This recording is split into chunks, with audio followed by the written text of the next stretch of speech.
मेरे प्यारे बच्चों नमस्कार। JCERT डीजे स्कूल की कक्षा में आपका हार्दिक स्वागत है।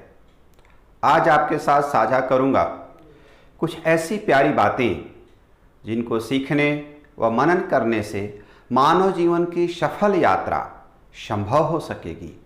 हम आप जीवन में एक सफल इंसान बन सकेंगे तथा जीवन में आई चुनौतियों को भी बहुत सरल और वह सहजता से सामना कर पाने में सफल होंगे।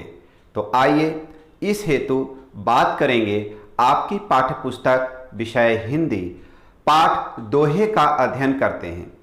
इस पाठ में भक्तिकालीन 3 महान कवियों जिसमें कबीर, रहीम तथा बृंद के दोहे को पढ़ेंगे तथा उनके भावों को समझते हुए आत्मसात करेंगे। इन कवियों के दोहे सिख भरे हैं।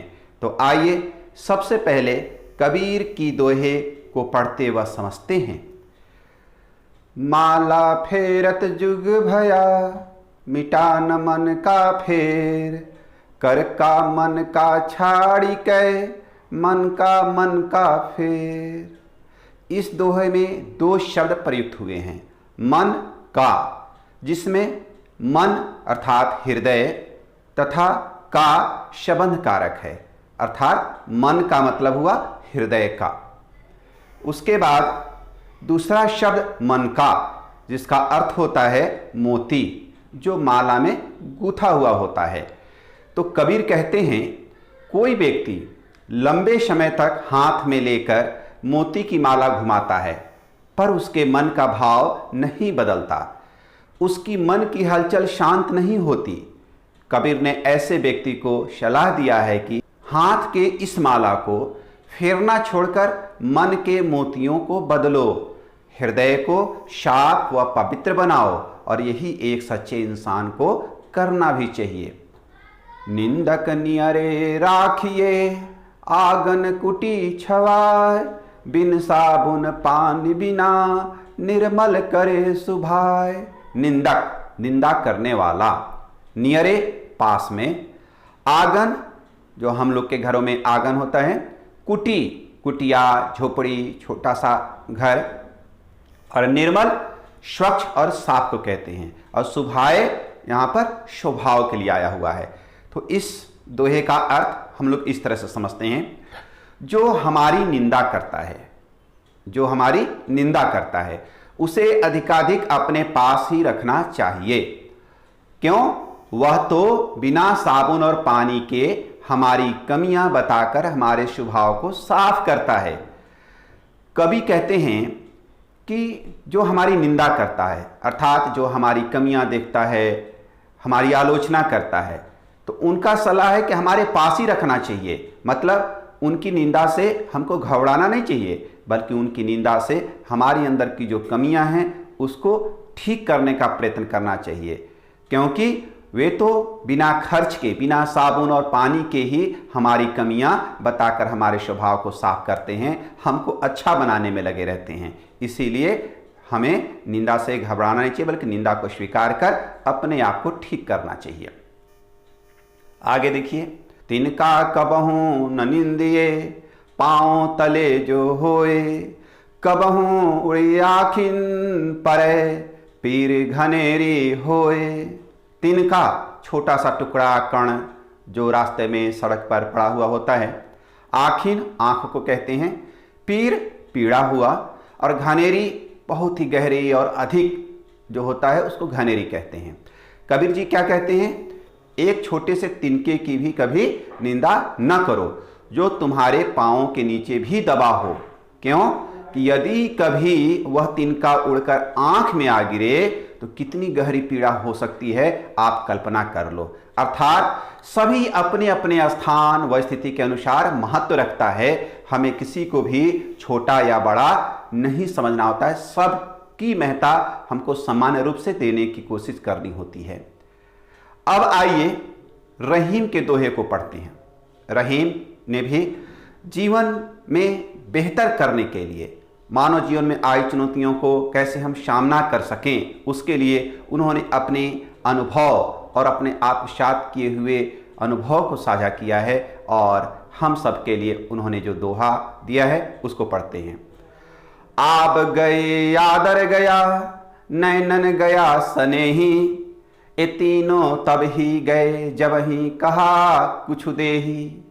फिर से देखिएगा, आब गई आदर गया, नैनन गया स्नेही, ये तीनों तब ही गए जब ही कहा कुछ देही। आब इज्जत चमक को बोलते हैं, नैनन आंखों से, स्नेही स्नेह प्यार। कवि का कहना है ज्यों ही कोई किसी से कुछ मांगता है, हाथ फैलाता है, त्यों ही आब अर्थात आबरू, इज्जत, आदर और आंख से प्रेम चला जाता है। इसलिए किसी के सामने हाथ नहीं फैलाना चाहिए, व्यक्ति को स्वावलंबी होना चाहिए और अपने कर्म से, अपने मेहनत से अपने जीविकोपार्जन करना चाहिए। अर्थात बिना परिश्रम का, बिना मेहनत का किसी भी व्यक्ति से हमें कुछ भी ग्रहण करने की कोशिश नहीं करनी चाहिए। यदि हम ऐसा करते हैं तो हमारा इज्जत, स्नेह आंखों से चला जाता है। आगे देखते हैं, जो रहीम गति दीप की, कुल कपुत गति सोए, बारे उजियारे लगे, बढ़े अंधेरो होए। कुल वंश, कपूत कुपुत्र बिगड़ा बेटा, सोए जैसा ही। कहने का भाव है कि दीपक के चरित्र जैसा ही कुपुत्र का भी चरित्र होता है। दोनों ही पहले तो उजाला करते हैं, पर जैसे जैसे बढ़ते हैं, बढ़ने के साथ अंधेरा होता जाता है। कहने का भाव है कि दीपक पहले जलता है और फिर बुझ जाता है, अर्थात अंधेरा हो जाता है। वैसे ही कुपुत्र जैसे जैसे बढ़ता है, वंश को डुबाता है। अर्थात शुरू के दिनों में वह तो बहुत अच्छा लगता है बालपन में, लेकिन धीरे धीरे यदि उसके आचरण सही नहीं है, वह घर परिवार के संस्कार को नहीं मानता है, वैसे हालत में धीरे धीरे जब वह बढ़ता है तो उसके अंदर के जो दुर्गुण हैं वह सामने आते हैं और वह वंश को डुबा देता है। रही मन देख बड़ेन को, लघु न दीजे डारी, जहां काम आवे सुई, कहां करे तलवारी। इस दोहे का भाव है कि बड़ी वस्तु को देखकर छोटी वस्तु को फेंक नहीं देना चाहिए। जहां छोटी सी सुई काम आती है वहां तलवार बेचारी क्या कर सकती है।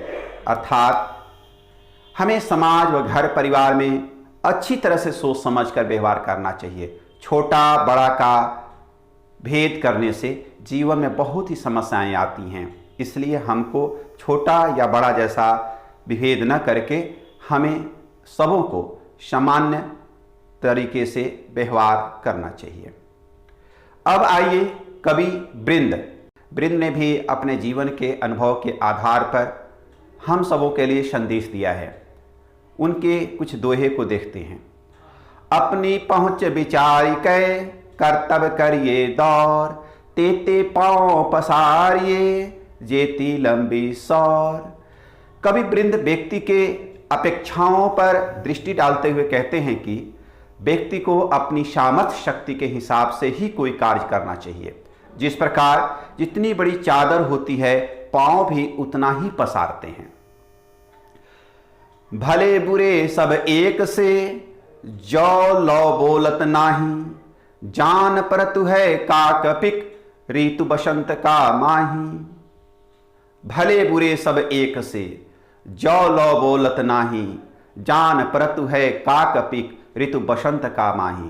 काक अर्थात कौवा और पीक कोयल को कहते हैं।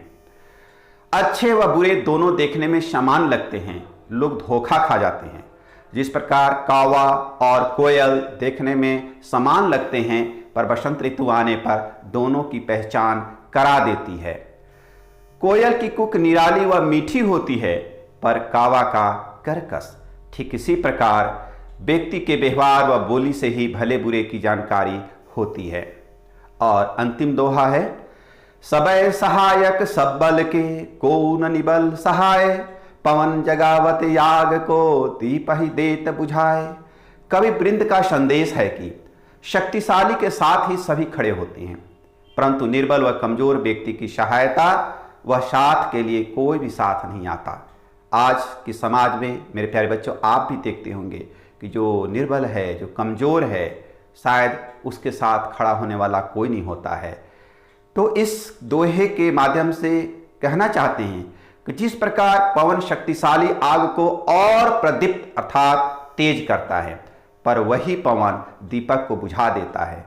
मेरे प्यारे बच्चों, आपने देखा होगा जब कहीं आग लगती है तो पवन अर्थात हवा के तेज चलने से वह आग और बढ़ते जाती है, लेकिन यदि दीपक जल रहा होता है, जो छोटा सा, जो निर्बलता का प्रतीक है, तो वह दीपक बुझ जाता है।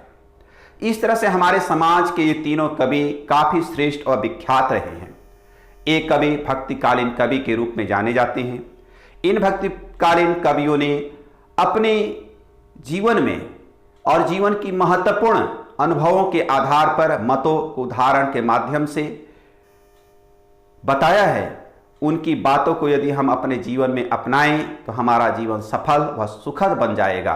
प्यारे बच्चों, आप इन दोहों को कंठस्थ कर मित्रों के साथ साझा करेंगे। साथ ही कुछ अन्य दोहों को जो जीवनोपयोगी हैं का संकलन कीजिए एवं नोटबुक में दर्ज करिए। हम बात करते हैं कवि कबीर की।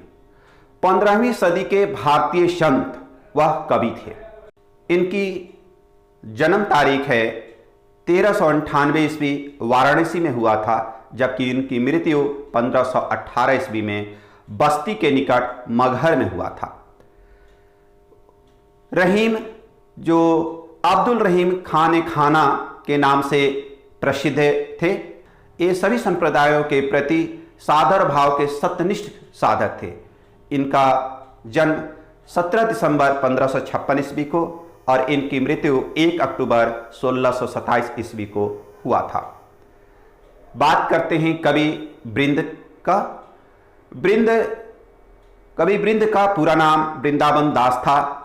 वे बीकानेर के रहने वाले थे, परंतु इनके पिता रूप जी जोधपुर के मेड़ते में जा बसे थे। इनका जन्म 1643 ईस्वी में हुआ, जबकि इनकी मृत्यु 1735 ईस्वी में हुई। मेरे प्यारे बच्चों, आपने इन तीन महान कवियों के दोहे को पढ़ा, समझा और बहुत ही प्यारा भी महसूस हुआ। इन कवियों के और दोहे का संकलन करने की कोशिश करिए, अपने दोस्तों से साझा करिए और माता पिता को भी आप फुर्सत के क्षणों में इन दोहे की बातों को साझा करें और उनके भावों को समझने की कोशिश करिए। तब तक आप अपना ख्याल रखिएगा। मैं पुनः मिलूँगा आपके इस पाठ के अभ्यास प्रश्न के साथ अगले वीडियो में। धन्यवाद।